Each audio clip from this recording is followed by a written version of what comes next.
just sweeping across the country, and I'm joined up by Mr. Macaroni, who has been a leading voice right from the start of the protest. Thanks for being here today.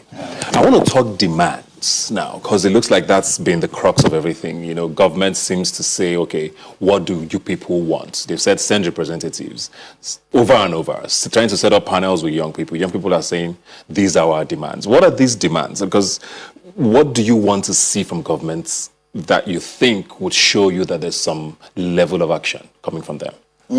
Okay, well, thank you, Ebuka. First, I would say I'm only a concerned Nigerian youth.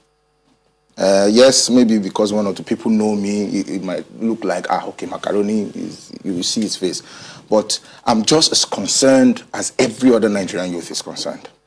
What I think, when we say demands, you know, it seems like the government, the youths, maybe they keep going back and forth on what demands are. It's clear.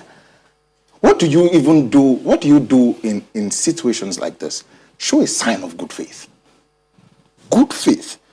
Show to the Nigerian youth that you're ready to listen, that you have listened, and you keep saying you're working on them, but there are decisive actions that can be taken that will prove to the Nigerian youth that yes, okay, they are beginning to listen. So you don't think there's been decisive action? I don't. So to play devil's advocate here, the SARS has been disbanded, like I said. The Lagos State government has fired a number of police officers. We've seen dismissals in Anambra states. We've seen police officers, being talked about being prosecuted. Why are those not enough? SARS has been disbanded. What is SARS?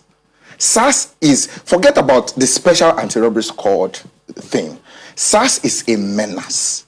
It's a threat that is going on in the country. It's beyond the unity. Yeah, it is. That's why we're saying for a complete reform of the police force. Now you are saying SARS has been disbanded. You are still intimidating protesters. You're arresting them. You're putting them in prison, unknown to people.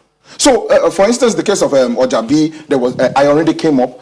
If not for Ojabi, people would not know that Ayorinde is in prison.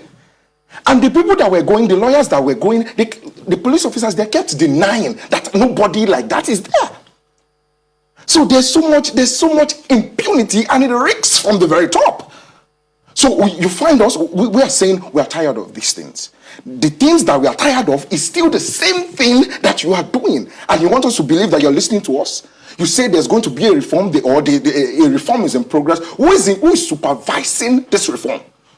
This menace started on, it could have been there, but now people are crying. And it's right under the nose of the Inspector General of Police. Now the Inspector General of Police is still in office. He's still the one to supervise the reform.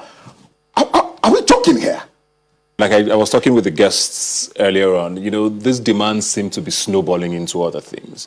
We're seeing hashtag end bad governance. We're seeing a few other hashtags that are starting to, feed into this, what NSAS started.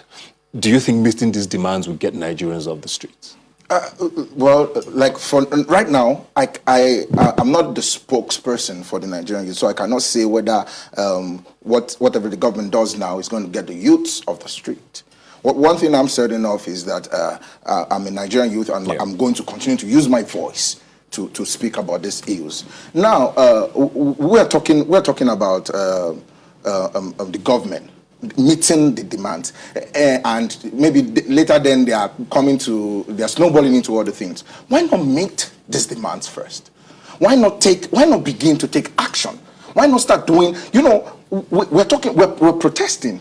And our lives are not even secured. Safety is still a concern. And so we cannot even talk about any other thing until every Nigerian youth is sure that his or her life is safe. Safety comes first. And then we'll talk about other things. Yeah. Do you get a sense that government will respond to these demands? Because on the one side, we've seen some level of action. Like I mentioned earlier, from certain state governors, from the Inspector General of Police making certain announcements. But on this list, especially the 5 for 5, which has become the most visible demands from young people, do you get a sense that government will act on them? Well, I'm not in government, so I wouldn't be able to say if they will or they will not. But one thing, what I'm sure about is that the leadership level in this country has been awful. It's been nothing to write home about. So, and you see, government has always had it easy going for them in this country. Yeah.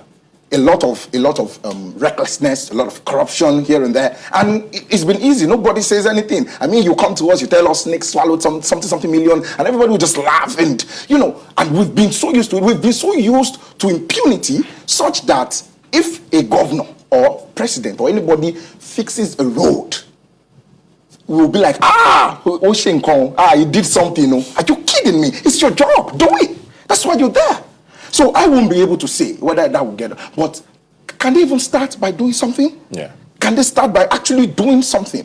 You're saying SARS has been disbanded. You put the officers somewhere. Have you started prosecuting these officers? Dismissal, is that punishment? Have they admitted? The Nigerians need to hear the stories. These stories, a lot of stories are hidden.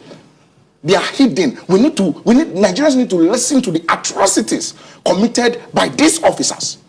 It needs to be public for the whole world to see. The whole world should know what we are going through, what we are facing, and why the Nigerian youths are saying enough is enough. Mr. Macaroni, she talks about, action there. And I want to talk about, the president and the vice president. A lot of people have, called them out a lot about, not talking to Nigerians, especially since these have started. But we've got, like I was talking to the guests earlier, we did get a sort of a 2-minute clip from Mr. President on Twitter, I think sometime earlier this week. We've seen tweets from both of them as well on social media. Those do not seem to be enough. I mean, people around the president would always tell you he doesn't have to speak up. The Inspector General of Police can address things around the police. The Minister of Police Affairs and the state governors can handle their states. Why is it important for Mr. President to speak? Why is it important for the president to be president? Why is it important? Okay, so if tweets can do it, and if those clips once in 10 days can do it, why don't they keep that same energy during elections? During elections, you're going from place to place, from state to state, from local government to local government, and you're promising the Nigerian people that you will do better. You will do better than the previous one.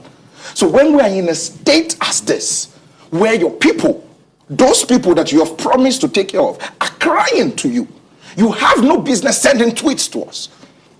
Your business is to every day give a situation report. If you are on top of the situation, that is.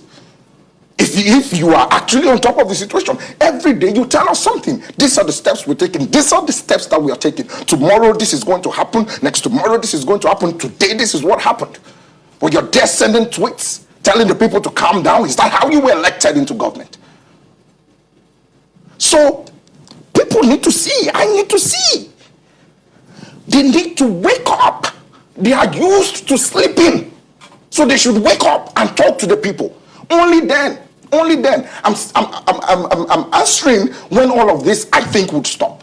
I'm just one person, but the people need to see something. Show them something. Show them. Then we can now talk about, okay, it will now take a while for this to happen. It will take. When the Nigerian youth see that the government is serious, then they can now start talking about maybe you want to sit at the table, you want to do this or do that.